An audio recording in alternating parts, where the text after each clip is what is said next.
Hi everyone, it's Shantae, aka Shanti Z. Welcome to my analysis today on I almost forgot what day it is. It's quarantine. I know it's Thursday. June 11th, 2020. Because yesterday was my deceased grandmother's birthday. She would have been 93, but it's June 11th, and this hair is looking crazy. It was looking nice before. I don't know what happened. I'm trying something new, people, but I will not wear this out in public. I'm just letting you guys know. But I am here with some newsworthy stuff.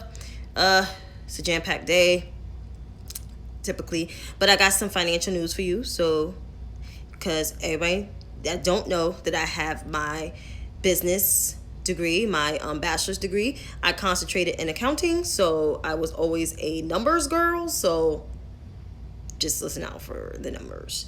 But I got some stats for COVID and some other things for you. So let's get to it. So, because we are still in the middle of a pandemic, despite the protests that are going on in this day, we are still living in our new reality. Virtual contact, no physical, keeping our social distance in the midst of a pandemic in the summertime. And we're going to be in this for the long haul. I predict the end of the year, or probably, after election, end of the year, I was right, that we're going to be in this pandemic. So here we go. So COVID cases in the United States have reached 2 million within a 3-month span, people. 3 months. We've been in this pandemic. And we are at 2 million. I'm going to give you exact 2 million. We are at 2,221,990 cases, according to the Johns Hopkins University website. The number of deaths, we are at 113,774.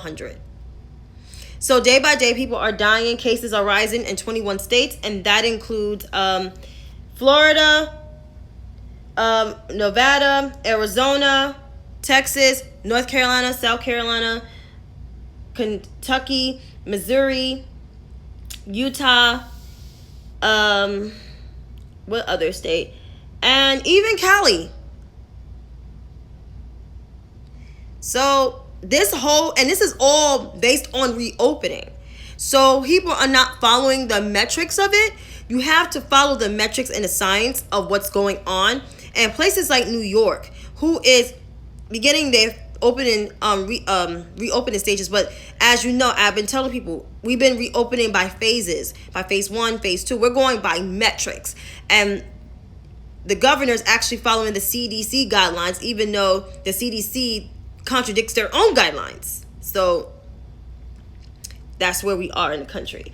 In terms of testing, there's no national mass testing, but states like my state, I live in New York, has about 800 testing sites, including in pharmacies, like commercial pharmacies like CVS and Walgreens. And that includes Duane Reade, because Duane Reade is now owned by Walgreens, have testing. So you could go on the testing site, but I'm going to get to that briefing in a minute, and plus some of the other controversial stuff within that briefing. But in terms of unemployment numbers, I have them for you. We are 44 million unemployed. 44 million. 13.2% unemployment rate. And in that 13.2, that includes 17.6% unemployment rate for Latinos. That's high. Unemployment rate for African Americans have risen to 16.7%. Asians is 15%. White people are like 12.4%. So, and teenagers, lastly, are 29.9%. More than 1.5 million Americans have applied for unemployment as of last week. So that's why we're at the 44 million. But this administration keeps praising that they created 2.5 million jobs within the last month of May. But the white unemployment number was at 14% in April, but it picked back up in May. Jobs were created for them. Their unemployment rate is now 12.4%, but the other unemployment rates are high. But they saying that they created jobs for 300,000 jobs for African Americans. I want to know what jobs they are, unless they went back to their jobs and still being diagnosed with COVID. So when you hear this administration tout this whole job thing, that's why I encourage people, and not just only listen to me, do your research. Do your research. Research is important so you can have those facts. And also, there's jobs that's slicing their unemployment. Their employment, and BP is laying off people in office jobs. AEG is an entertainment company doing layoffs and salary reductions and furloughing their workers too. This nonprofit and some educational institutions. I know the University of Denver is doing some layoffs, as well as the UGA Federation of New York. I believe that's a Jewish organization. They're doing some layoffs too. So this thing is not really looking good. And Jerome Powell, who is the federal chairman of the Federal Reserve, said that, and I quote him on Wednesday, this last year, he said this economic pain will last for a few years, and a significant chunk will be the workers. So the workers like me, the workers like you, are really going to see some hard times within the coming months, especially towards the end of this year. You're really going to see some job slashes because economic there's supposed to be a second wave of this thing, and the second wave is going to be worse. Some states are already seeing the second wave. They might see a third wave, depending on how their metrics and how they're handling their data and how the testing is. Because the testing can be, it's a main factor that plays on how we tackle this pandemic. And this pandemic is real. It's real in the field. So some people are really going to see some really hard times. That's all I'm saying. So that's what I have for the financials for you guys. In terms of Andrew Cuomo's briefing, he covered some things such as he is going to sign, I told you 50A has been passed through the state legislature, which is fully Democratic now, and he's going to sign it into law on Friday, along as with a ban on chokeholds and other reforms, and he's going to take more reforms. Now, I know everybody's going to talk about the whole Christopher Columbus statue thing. I watched the whole briefing. Do I agree with him? No. I feel like the statue should be taken down because it's down the block from my house at Central Park South. But he did not say, don't take it down at all. He just said, at this time, no. But he really gave that green light to our mayor, because you have to call Mayor de Blasio's office in order to get that statue taken down. I called that office today. The receptionist was very nice. I said, are you accepting calls about defunding the police? She was like, no. So I called her. I said, I want the funds to be divested in something else. She's like, fine. I said, because, this is ridiculous. It's not your fault because you're just a receptionist, blah, blah, blah, blah. And then I said, I also want the statue, the Christopher Columbus statue, to be removed. I said, I really didn't like this issue. She said, I completely understand. She said, I know that's more of the I said, the governor said, no, that's more of the mayor. I was like, exactly, it's more of the mayor. So for those who are freaking out on Twitter, because some of them are not from New York, take a chill pill. It's actually the mayor, not the governor. Even though I feel like, because the governor is Italian, he's speaking for the other Italians. Doesn't mean he's speaking for him. So, I hope he can adjust himself tomorrow, give himself a 24-hour sleep, so whatnot. In terms of spikes, the spikes are spiking up in South Carolina, Danella. And so in terms of the COVID for New York City, the testing has completely gone down. The rates of infection has gone down a lot. The Bronx only saw 2.4 percentage yesterday, 1.9 percentage in BK, and 1.2 percentage in Manhattan. I didn't catch the others. So the rate of infection has gone down a lot. So kudos to New York City. The death mortality rate has decreased. 36 people died yesterday, so that's good. Phase 2, who's opening in phase 2 is I believe is Western New York is entering phase 3. Phase 3, for those who don't know, is restaurants and food service and personal care, which is nail salons and massages, because Northern New York hasn't been hitting hard, or Western New York, like the southern region of New York, like myself. So we just entered phase 1. So it's still in metrics, and it's still in that arena, in that era. So more on his briefing you can watch. Now in terms of the political stuff. So the top general and the Trump administration apologized for the for what he did in terms of, you know, having Trump stand out in front of that church with the Bible upside down like a jackass. So Trump basically did all that stupid stuff what he did last week, and then the general apologized. I didn't really listen to it because I feel like it was BS, because you waited a whole week, almost nearly 2 weeks, to apologize. Dude, really? Y'all should never let him do that crap in the first place. And if it was Ivanka's idea, well, I got no words for her, because she's just an idiot. They're all idiots, if you ask me. This whole administration is tone deaf to racism. It's tone deaf to social issues. It's tone deaf to science. It's just a tone deaf administration to everything. But they riding on the economy that they quote unquote built. They know they riding on the black man economy that was restored. Let's get that straight. In terms of protests, people are still peacefully protesting across this country.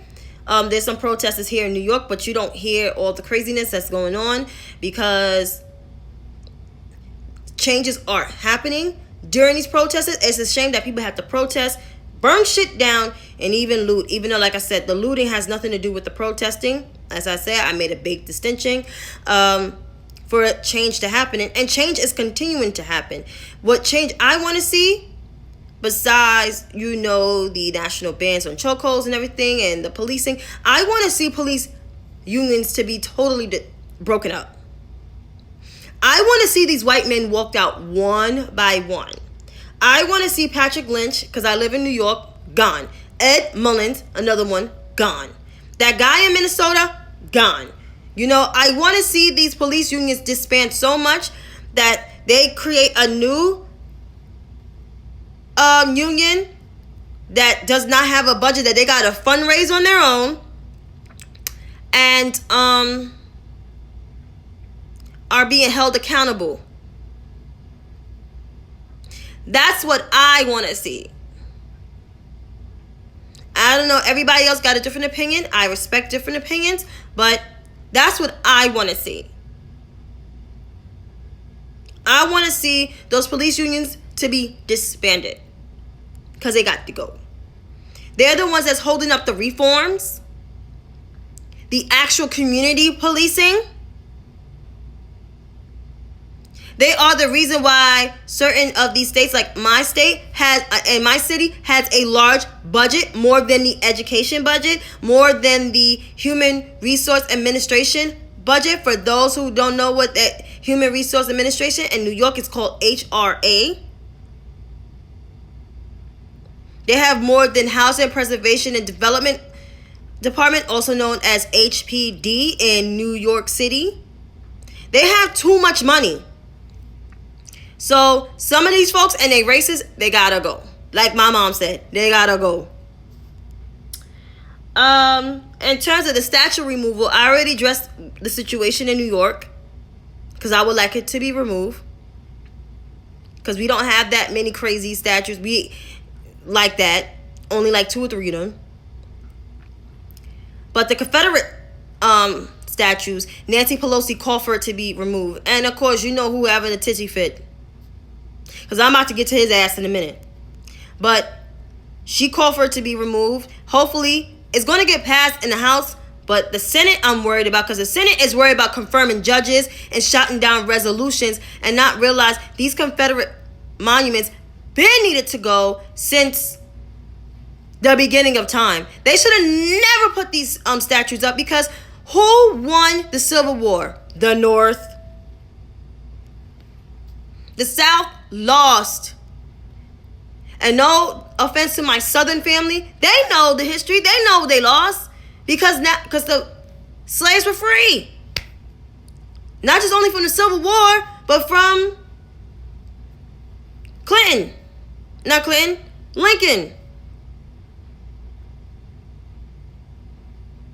So all these little stupid Republican senators and some of these congressional men really need to start reading history. I think they missed a part. And keep in mind, half of them went to Ivy League schools. You would think that they were smart enough to know that these Confederate monuments means something that is very hateful.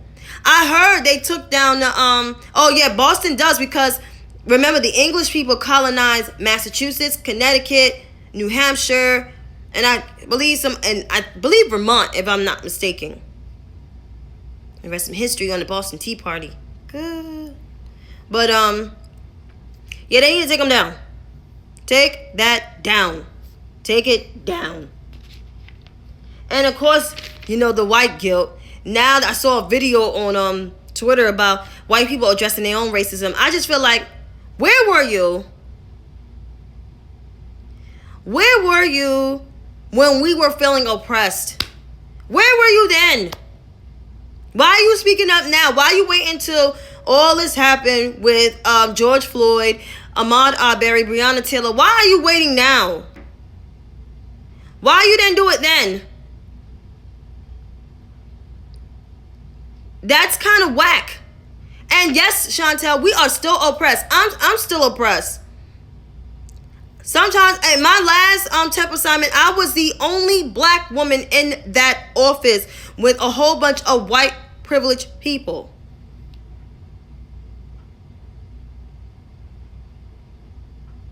Anything they say black, they feel like it's offensive. You're not offended me. No. I'm not offended at all, honey. I have went to elementary school with a whole bunch of white people. And some Indians. And some Asians. And, of course, black people. But not as many. And some Hispanics. I'm not offended at all. I went to school in Massachusetts for college. I am not offended at all. But what would you not do is teaching me my history and getting names jacked up. Or saying that, I feel your pain. You should have felt it a long time ago. Even at post-civil rights movement, when we was getting less paid than our white counterparts. Child, please. Save that shit for Oprah. And trust me, everybody knows, I'm not racist. I'm not a racist. Just letting folks know. I just don't like fake shit. That's all I'm saying. With the Ohio congressman, I don't know what his name is, but he said something about colored. He referred to black people as colored people getting affected because they don't wash their hands and they're dirty. First of all, colored has not been used since the 1960s or the 1940s or 50s.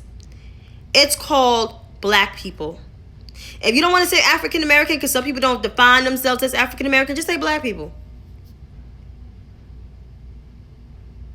Colored people don't wash their hands. First of all, he act like white people are the cleanest people. If you really go back to history with the Moors, back in like the Renaissance times and even before, the Moors were black Hispanics from Morocco. They taught white people how to wash their ass and count their numbers. So this whole thing talking about white people are the cleanest and is superior, you're only superior because you imperialized and colonized nations. You killed people to get what you want. That's why we want that Christopher Columbus statue and those Confederate things taken down. That's why. In terms of the NASCAR thing, I did not know, but I never liked race cars anyway, of why they're taking down the Confederate flag. First of all, why are y'all still waving that shit up in the air? This is exactly what I'm talking about. These whole white guilt, including now you want to take stuff down. Why you didn't take this stuff down from when the Civil Rights Movement act was passed, or the Voting Rights Act was passed? Like, why would y'all did not take that down then? What is so great about this Confederate flag? It represents hatred. It was hatred towards people that look like me, my ancestors, because I did my ancestry map, and my roots, there was slaves in my family. My cousin is on here, my cousins, so they can vouch for it. So that Confederate flag, having it up. How is black people in NASCAR, how do they feel about that shit being hanging up? Like, it's so disrespectful. Like, these whole sports teams, NASCAR and NFL, because y'all all listen to Trump, y'all all endorse him, gave him money. Like, really? Seriously? Yes, CC, we all black. And guess what? I'm not ashamed. I'm proud of my blackness, even though I got some Native American ancestry from my parental side. And they've been genocide too. They've been feeling it the worst. So, hey girl, so sick of this white guilt crap. And Trump. Now let's get to him. He held a criminal justice reform roundtable. I believe it was in Texas. He did not invite 3 people that work with the police department that's an executive tier, the 2 chiefs, and the DA. But you have, Pastor Darrell Scott, I think he was there, and some other influential black people. And I don't know shit on what they talking about. And you not inviting them, and to find out, there were women. 2 were women and 1 was a man. Donald Trump has a problem with black people. I said this before he got into the office. I said this before, and I know it's a long time ago, growing up in the city. Donald Trump I never saw that man walk through Harlem in my life. They said he went to the Bronx at some school to take a picture, but did he interact with the people? I have no idea in the neighborhood. And most of the people that live in the Bronx is either black or Hispanic. Like, honestly, like, Donald Trump has always been a racist man. He talked about Jewish people counting his money.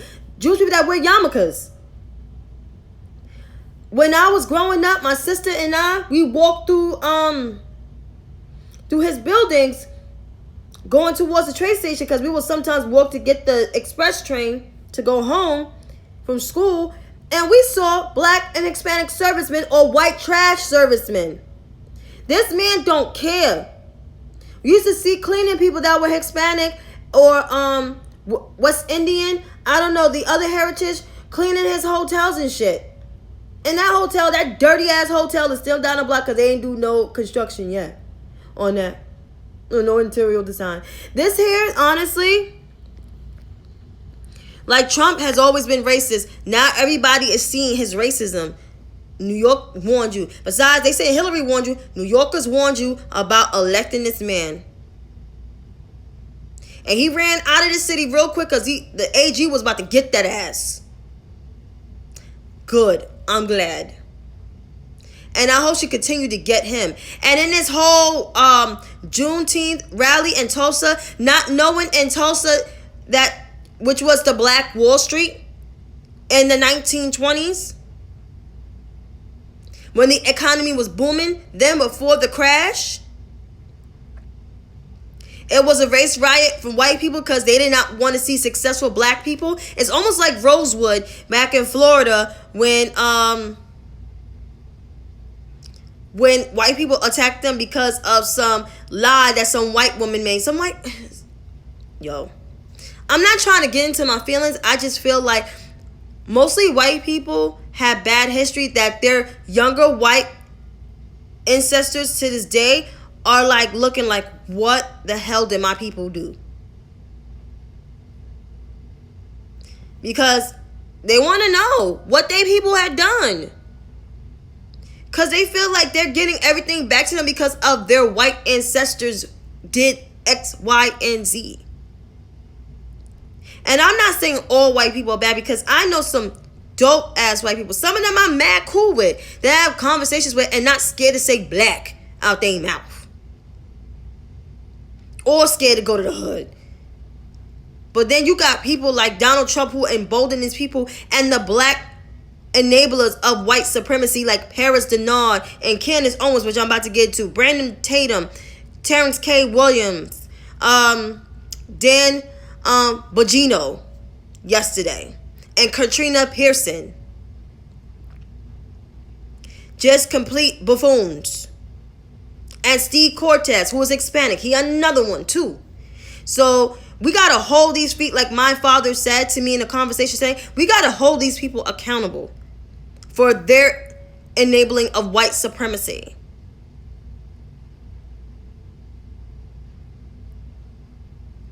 Because it's just foolery. So speaking of Candace Owens, I wrote down the tweet. I wrote it down. If you even anymore evidentiary support Black Lives Matter, it's a trash organization that has nothing to do with Black lives. I'm not getting mad. I'm just tired of her shit, man. I'm tired of this woman having a blue check near her name, having a platform near her name, grifting people like crazy with Blexit, which Blexit don't really do nothing for black people, but have a picture of white people sitting with black people, whatever Blexit is. God forbid. Like, and it's showing a video of a cop that said something about black people and his outrage. She hates herself so much, she degrades her own people, which her own people had helped her when the oppressor, the same one that you tweeting, she forgot that attacked her and said racist things, and the NAACP came to her fence and got money out of the Stanford public schools. She should give the NAACP their money back and Stanford schools their money back. She should give it back. And yes, she is trash. Her and after these Republicans that keep praising this man. Cause it's a bunch of perfunctory and idiocy. Like stupid, asinine stuff. Complete out this world crazy. Black Lives Matter actually not just only help criminal justice reform, they also help improve the lives of black people through education, through a whole bunch of really good things. Alicia Garza was talking today, and keep in mind, I didn't agree with the candidate that she endorsed, but she really said some good things. She testified on Capitol Hill about policing, but she also talked about education. She's also talked about housing, talked about social services. She also talked about getting a black woman as a candidate for vice president. She may not agree with the same black person I want, but you know, her agenda is pretty good. Black to the future, I believe that's what it is. I'm not quite as sure what exactly the title is, but it's something like that. I believe, you know, she really has, she's a smart woman. And so when Alicia Garza heard that, it's like that much. You cannot degrade Candace Owens because she gets degraded and berated all the time. But this is stupidity at its finest. And I wish people stop televising her, stop inviting her to their shows, stop giving this woman a platform because she's just stupid. And that's just the story of it. But lastly, I'm going to talk about these Karens. And then I'm going to get out of here. So, a video has went viral on Twitter about the Karens. And this Karen deserves a Karen of the Award of the Year. She's a old elderly white woman out of California. So I'm going to read it. Young woman roughly about like 20 or 30. I think she was like Asian descent. She was working out outside on the steps, doing her, workout routine. Because I work out too, but I don't work out outside sometimes because, the COVID. And, So this lady came up to her and I'm gonna write down and I repeat. We don't play games anymore. The next time you talk to me like that, I will kick your ass. I will get your ass kicked by my family. Excuse me, and then I will fuck you up. That's what she said. Because you're an asshole.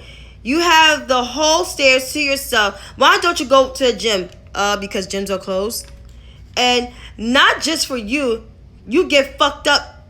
You get the fuck out of our world. That's what she said. Excuse me. Get the fuck out of our world and go back to wherever Asian country you come from. This is not your place. This is not your home. We don't want you here. And I hope you put that on Facebook because any other person will beat the crap out of you.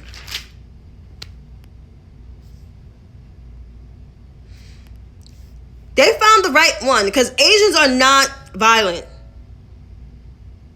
Now, African Americans and Hispanics, on the other hand, no, we will fuck your ass up. We will. Some white woman even said that if the next time you talk to me, I'm going to get my family. That's grounds for getting choked. And I won't get my hands off of you. You have to turn red or blue for me to do that. People like, Shantae, violence is not the way. You tasing them. Not tasing them. No, taser is too nice. Fuck their ass up. Because I will do that. I don't do that back and forth and stuff. I don't go back and forth with people. Because I don't got time for it. Because you say something that trigger. Because I get triggered very easy. These women, these people out here in 2020 are really showing their skin.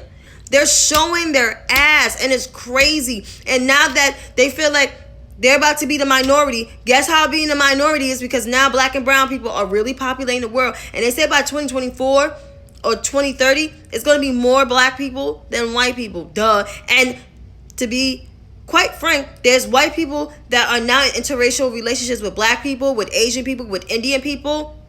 So it's no more pure blood anymore. Everybody mixing like no tomorrow. And popping out babies like crazy.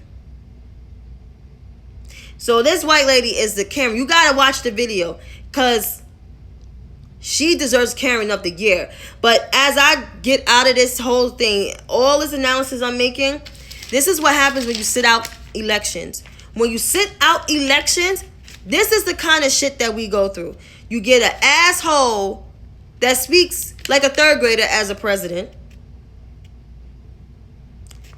You have these talking heads like Candace Owens and Paris Denard and Kayleigh McEnany and all these knuckleheads saying whatever stuff and trying to appease the people. You got black people and Hispanics enabling their racism. And a whole 2 news channels, One American News and Fox, of course, putting out conspiracy theories. This is exactly why you should go and vote. And not just only for the president. You got to vote down ballot because these Republicans, elected officials, and these federal positions and these state positions are horrible too. They do a disservice to people. Gerrymandering, all this voter suppression tactics in Georgia. What happened in Georgia was a complete mess, and they postponed their election 3 months. They had enough time. And it was asked, will New York and New Jersey would do the same? No, we won't. New York is always prepared. We got a full Democratic legislature, so it should be no excuse. We have early voting starting on Saturday in New York. I got my absentee ballot. I got to go get it from my mailbox. Because I got 2 mailboxes. One in my building and one uptown. And, yeah. So this is exactly why you got to vote down ballot. And the judges, too. Because that's important, too. So for those who saying they sitting at home and you listening to these dumbass celebrities talking about, I'm going to hold my vote, you may want to think again because they're going to be well off in any other administration, but you won't. I know I won't. That's how I vote every year. Last year we didn't have a major election, but it was the PA, and I voted for him. And I feel like now he ain't doing really much, but protesting with people, it ain't enough, boo. That's why voting is essential, and it's our right, and our ancestors fought for it, and we got to vote. So if anything you have learned from this, please vote. I will see you tomorrow with more stuff. Have a good night.